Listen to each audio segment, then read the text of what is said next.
This week is all about music and nursery rhymes. Isn't it interesting? After all, your child should enjoy activities and have fun while you are thinking of many objectives in your mind, such as auditory memory, sequencing, comprehension, grammar rules, and maybe speech tone also. I will talk about it in more details and, of course, with examples given to you. And this will help you to help the child to develop language and memory. And oh, yes, I will conclude it with tips for you which can help you at home. So let's start with auditory part of nursery rhymes.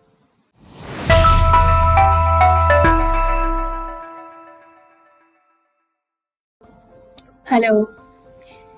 This week's goal is nursery rhyme. The total theme of this week is nursery rhymes. So we'll be doing a lot of different goals through nursery rhymes. Coming to auditory goals, you will have 2 auditory goals for your child this week.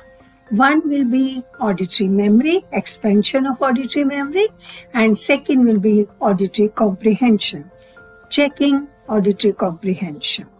So starting with auditory memory, you start with 2 items, 3 items, 4 items and push as much as the child can remember. So how will you do it through nursery rhymes?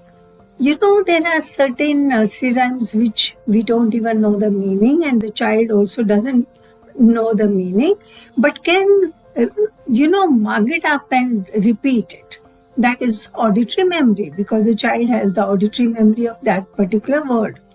For example, if you sing a song, Mary had a little lamb, little lamb, little lamb. Mary had a little lamb, its fleece was white as snow. Now, the child doesn't know the meaning of fleece. Maybe doesn't know the meaning of snow. Maybe even lamb is not known to the child. But the child will say something. The child might say, instead of snow, he or she might say, Mary had a little lamb, little lamb, little lamb. Mary had a little lamb, its fleece were white as snow.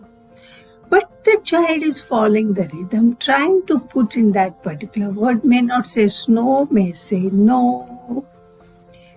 That is auditory memory. Coming to auditory comprehension, you will pick up the nursery rhyme which the child knows the meaning and check if child is paying attention to the segmental part of the nursery rhyme, not the suprasegmental like earlier. For example, take the nursery rhyme of my 2 little hands go clap, clap, clap. My 2 little feet go tap, tap, tap. Now the child knows the meaning. You sing the song, you start the song, but you don't do actions at all. The child has to act out and do the actions, and then you will know the child is understanding the meaning of the rhyme. Now to check that the child has not learned the visual sequence of acting out and is doing auditory comprehension. So how do you check? What you need to do is start from the middle of the nursery rhyme. For example, rather than saying, my 2 little hands, no, start from the middle. My 2 little feet go tap, tap, tap. Now see, if the child is clapping hands, there's no auditory comprehension. The child is not paying attention to what you are saying. Child is going through the auditory memory. But if the child starts using the action of tapping the feet or telling you, my 2 little hands, clap, clap, then you know the child has got auditory comprehension, right? Coming to receptive language, we have to check that the child understands opposites now. For example, tall and short, give and take.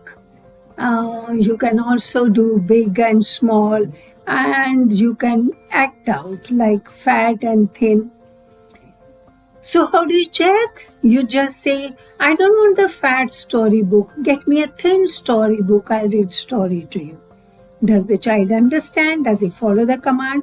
The same way, if the child is little older, can draw, you can say, draw a tall tree and draw a short tree. There is a bird sitting on the tall tree and there's a cat sitting under the short tree. So child is listening to you and drawing, and you know from the drawings that the child has got auditory comprehension of understanding of opposites. Again, coming to give and take. Suppose you during the meal time you say, give me 1 chapati and take 2 chapatis, or take 1 chapati and give me 2 chapatis. So see what the child follows. Now, important thing is that when you're saying this, you have to say it in a one sentence, not breaking it, and you should not be repeating the sentence. After giving the command, just wait and look at the child with expectant pause to expect the child to follow the command. Okay.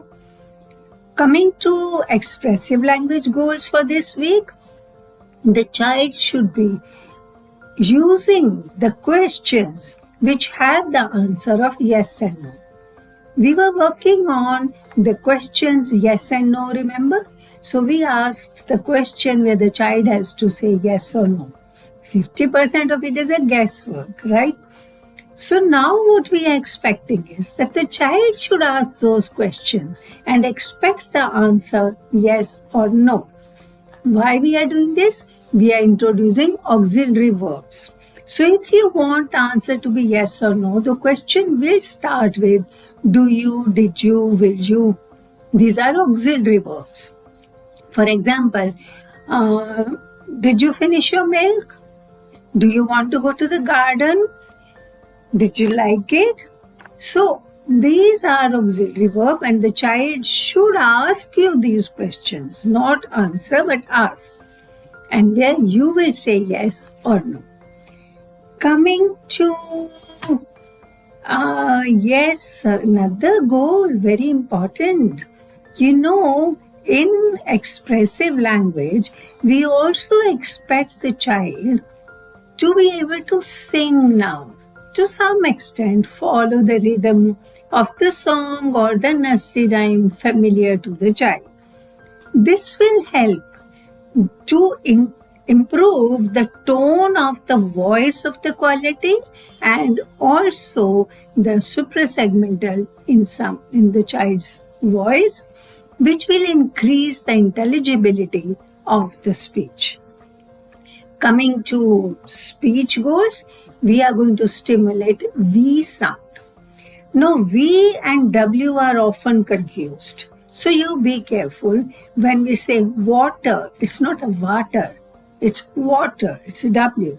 When we say wicket, weather, watermelon, these are W, not a V. But when we are saying very much, very good, vegetables, volume, put your volume low. So these are with V. So you stimulate V and see that the child is not confusing V and W as the sound. This is V or V. Okay. Coming to the book.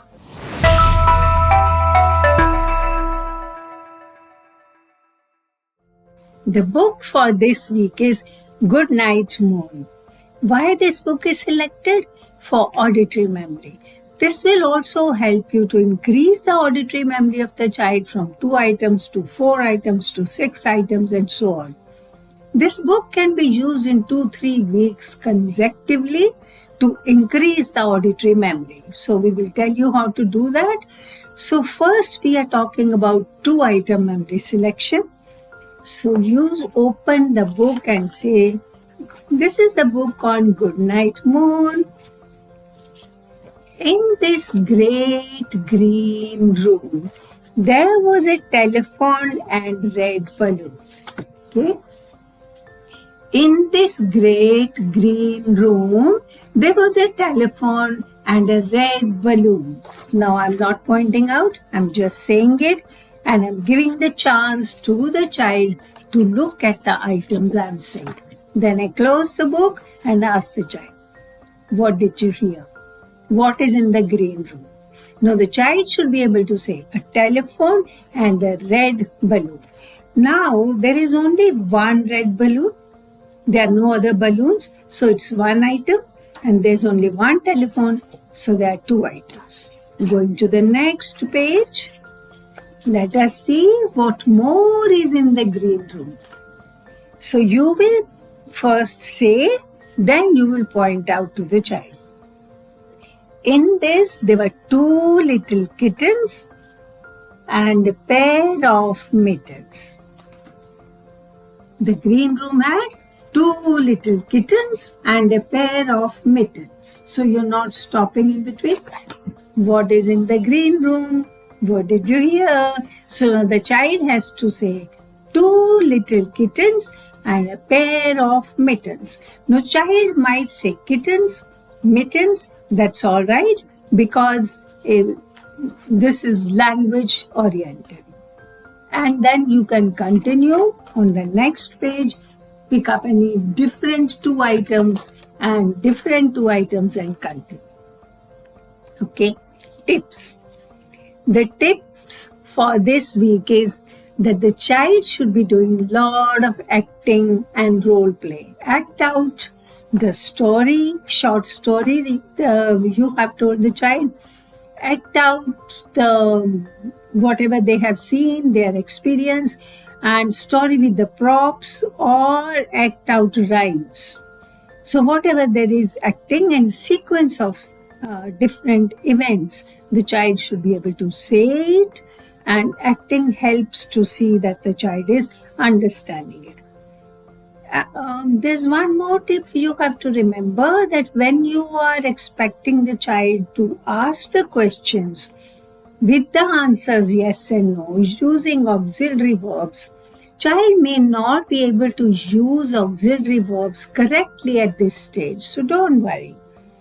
The child might not say, do you want water?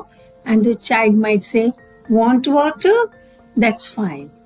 Because the child is saying, want water? There is a stress on want, and it is a little high frequency.